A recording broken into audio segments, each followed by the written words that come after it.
Hi అండి, నమస్తే. ఈరోజు వీడియోలో నేను మీకు చూపించబోయే రెసిపీ బొబ్బట్లు అండ్ మామిడికాయ పులిహోర. ముందుగా బొబ్బట్లను చూద్దాం. ఒక కుక్కర్లో 1 గ్లాసు పచ్చిశనగపప్పును వేసుకుని నానబెట్టుకోవాలి. 1 గంట సేపు నానబెట్టుకున్నానండి. ఇది కుక్కర్లో 5-6 విజిల్స్ వచ్చే వరకు ఉడికించుకోవాలి. నేనైతే మామూలుగానే ఉడికిస్తున్నానండి. ఈ విధంగా మెత్తగా ఉడికితే సరిపోతుంది. ఇప్పుడు గ్లాసు పచ్చిశనగపప్పుకి గ్లాసు బెల్లం వేసుకోవాలి. బెల్లం వేసుకుని కలుపుకుంటూ పాకాన్ని కరిగించుకోవాలి. ఈ విధంగా కలుపుకుంటూ ఉడికించుకోవాలి.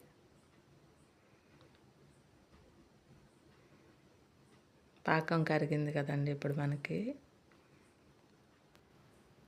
ఈ విధంగా మధ్య మధ్యలో కలుపుకుంటూ ఉడికించుకోవాలి. కొంచెం కొంచెం దగ్గర పడుతుంది కదండి. ఈ టైంలో మీడియం ఫ్లేమ్లో పెట్టుకొని ఈ విధంగా కలుపుకుంటూనే ఉడికించుకోవాలండి, లేకపోతే మాడిపోతుంది అడుగుని. ఈ విధంగా పాకం దగ్గర పడినప్పుడు స్టవ్ ఆఫ్ చేసేసుకోవాలి. ఇది పూర్తిగా చల్లారనివ్వాలి. ఈలోగా మనం పిండిని కలుపుకుందాం. గోధుమ పిండి తీసుకుంటున్నానండి నేను ఇక్కడ. 2 గ్లాసుల గోధుమ పిండిని వేసుకోవాలి.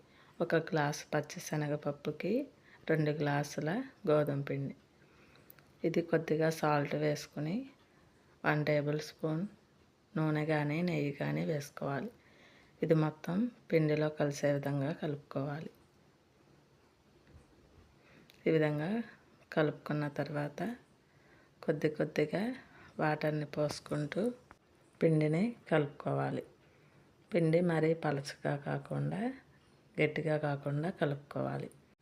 చపాతీ పిండి కంటే కొద్దిగా పలచగా పిండిని కలుపుకోవాలి.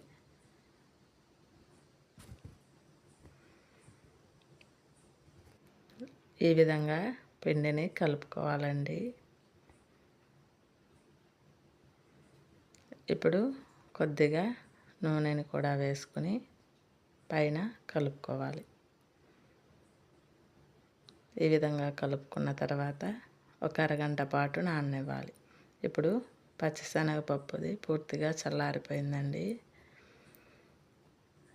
ఇది మిక్సీలో కొద్ది కొద్దిగా వేసుకుంటూ మిక్సీ పట్టుకోవాలి.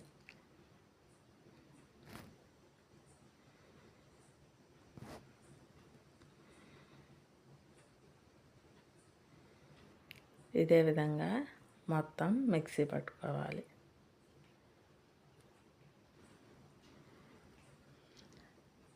ఈ విధంగా మొత్తం మిక్సీ పట్టేసుకున్న తర్వాత ఒకసారి మొత్తం కలిసే విధంగా కలుపుకోవాలి. ఈ విధంగా కలుపుకున్న తర్వాత ఉండలుగా చేసుకోవాలి. మీకు నచ్చిన సైజులో మీరు చేసుకోనండి. నేనైతే ఈ సైజులో ఉండల్ని చేస్తున్నానండి. ఇదే విధంగా అన్ని ఉండల్ని చేసుకోవాలి.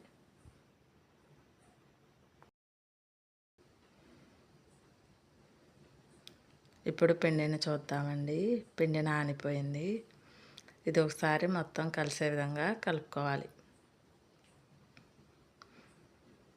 ఈ విధంగా కలుపుకున్న తర్వాత పూర్ణాన్ని ఏ సైజు అయితే చేసుకున్నామో ఉండలుగా అదే సైజులో గోధుమ పిండిని కూడా ఉండలుగా చేసుకోవాలి. ఈ విధంగా 2 ఒకే సైజులో చేసుకోవాలి.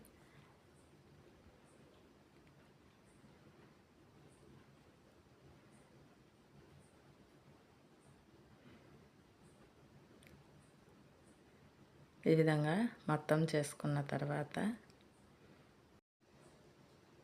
ఇప్పుడు ఒక కవర్కి ఆయిల్ కానీ నెయ్యిని కానీ అప్లై చేసుకోవాలి. ఈ విధంగా చిన్నగా పూరీలాగా చేసుకోవాలి. పూర్ణం పెట్టుకుని పిండితో కవర్ చేయాలి పూర్ణాన్ని.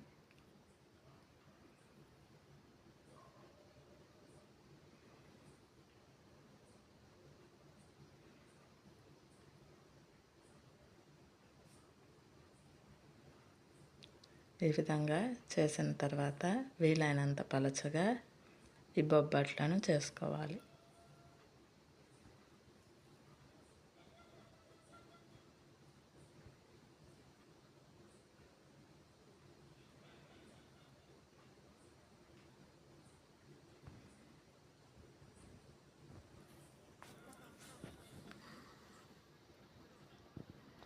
ఈ విధంగా ఎంత వీలైతే అంత పలుచగా చేసుకోవాలండి బొబ్బట్లను. ఇదే విధంగా అన్ని బొబ్బట్లను చేసుకోవాలి.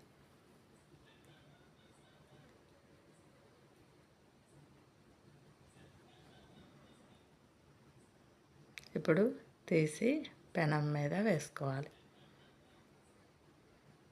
ఒక నిమిషం కదపకుండా ఉంచాలి. ఒక నిమిషం తర్వాత రెండు వైపులా తిప్పుకుంటూ వేయించుకోవాలి. ఈ విధంగా నెయ్యిని అప్లై చేసుకోవాలి. రెండు వైపులా నెయ్యిని అప్లై చేసుకుని వేయించుకోవాలి. ఈ విధంగా వేగిన తర్వాత తీసేసుకోవాలి. అంతేనండి, బొబ్బట్లు రెడీ అయిపోయినాయి. ఈ రెసిపీని మీరు కూడా ట్రై చేసి మీకు ఎలా వచ్చిందో కామెంట్ చేయండి.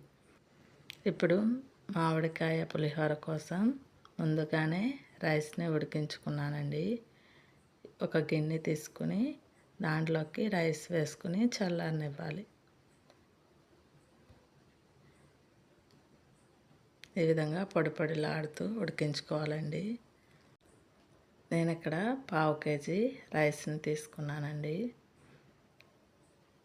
ఈ విధంగా వేసుకుని చల్లారనివ్వాలి. ఇప్పుడు మామిడికాయ చెక్కు తీసుకుని తురుముకోవాలి.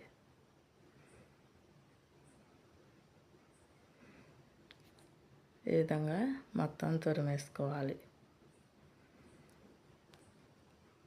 ఇప్పుడు రైస్ చల్లారిందండి.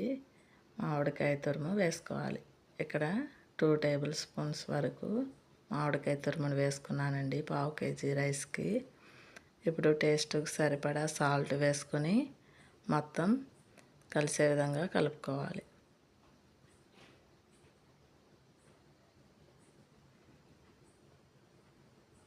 ఈ విధంగా మొత్తం కలుపుకున్న తర్వాత ఇప్పుడు మనం తాలింపు వేసుకోవాలి. 2 టేబుల్ స్పూన్స్ ఆయిల్ వేసుకున్నానండి. 1 టేబుల్ స్పూన్ ఆవాలు, పచ్చిశనగపప్పు 1 టేబుల్ స్పూన్, వేరుశనగ గుళ్ళు 2 టేబుల్ స్పూన్స్, 4 పచ్చిమిర్చి వేసుకొని కలుపుకోవాలి.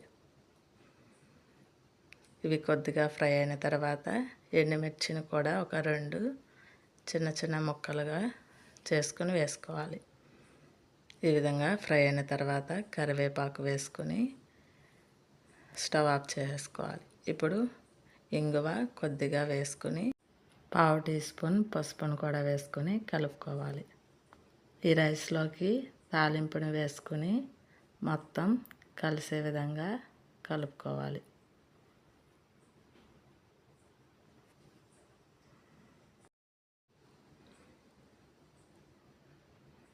మీరు కూడా ఈ రెసిపీని ట్రై చేసి మీకు ఎలా వచ్చిందో కామెంట్ చేయండి.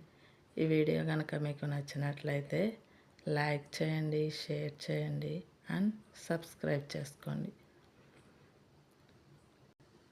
ఈ విధంగా మొత్తం కలిసే విధంగా కలుపుకోవాలి. అంతేనండి, మామిడికాయ పులిహోర రెడీ అయిపోయింది.